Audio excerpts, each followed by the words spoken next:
CMR family mall ఇప్పుడు మన కేపీహెచ్బీలో ఫిబ్రవరి 10వ తేదీన ప్రముఖ నటి శ్రీలీల గారిచే ఘన ప్రారంభం. Have to acquire the house that on 8th February 2024 the governor was pleased to address the members of this house.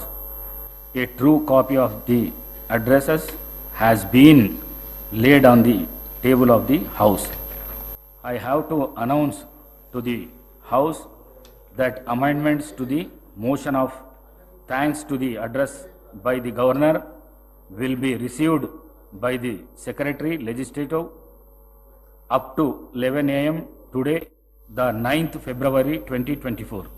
I am to announce to the house that seating allotments have been made to the honorable members in the house and the members are requested to sit at their respective allotted seats. All the papers are deemed to have been placed and laid on the table of the house. I requested to Sri Vemula Veeresham to propose motion of the thanks on the governor's address. Motion. Speaker sir, I beg to move that an address be presented to the governor as follows: that the members of Telangana Legislative Assembly assembled at this second session are deeply grateful to the governor for the address which she has been pleased to deliver to the members of 3rd Telangana Legislative Assembly on 8/2/2024. Motion moved. I requested Sri N.M. Srinivas Reddy to second the motion of thanks on the governor address moved by Sri Vemula Veeresham. Speaker sir, I second the motion of thanks on address by the governor as proposed by Sri Vemula Veeresham. Now the discussion on motion of thanks on governor's address. Sri Vemula Veeresham. ధన్యవాదాలు అధ్యక్ష.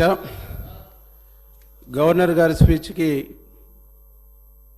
ధన్యవాదాలు చెప్పేటువంటి అవకాశం ఇచ్చినందుకు మీ ద్వారా గౌరవ ముఖ్యమంత్రి గారికి, గౌరవ శాసనసభ వ్యవహారాల శాఖ మంత్రి శ్రీధర్ బాబు గారికి కృతజ్ఞత తెలియజేస్తూ, గవర్నర్ గారి మాటల్లోనే కాళోజీ గారు అన్నట్టుగా అధికారం ఉన్నదని అద్దుపద్దు లేక అన్యాయ మార్గాలను అర్జింప చూసినా అచ్చి వచ్చే రోజులు అంతమైనాయి, అచ్చి వచ్చే రోజులు అంతమైనాయి అని చెప్పేసి,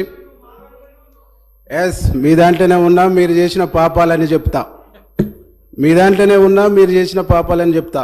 ఇంటి ఓపుకుందా, ఇనే ఓపుకుందా, ఇనే ఓపుకుందా?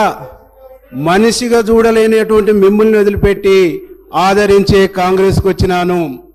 అవమానించబడ్డ మీ కానించి ఆదరించే కాంగ్రెస్ పార్టీకి వచ్చిన అధ్యక్ష, నన్ను గెలకొద్దు, మిమ్మల్ని గెలికించుకోవద్దు అని చెప్పేసి ఈ సందర్భంగా తెలియజేస్తున్నా అధ్యక్ష. అధ్యక్ష, ఈరోజు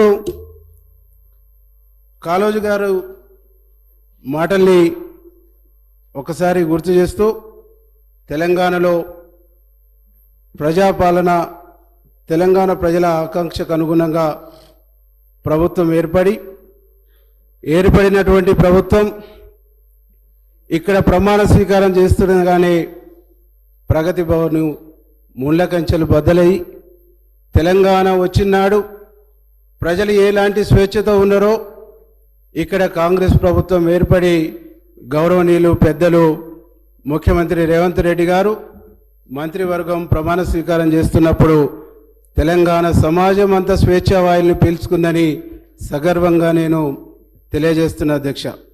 అధ్యక్ష, ముఖ్యమంత్రి రేవంత్ రెడ్డి గారి నాయకత్వంలో స్వేచ్ఛా వాయులు పీల్చుకుంటూ ప్రగతి భవన్ బద్దలు కొట్టిని ప్రజాపాలన శ్రీకారం చుట్టిందని సగర్వంగా ఈరోజు మనం మాట్లాడుకోవాల్సినటువంటి అవసరం ఉందని చెప్పేసి సందర్భంగా నేను గుర్తు చేస్తున్నా అధ్యక్ష.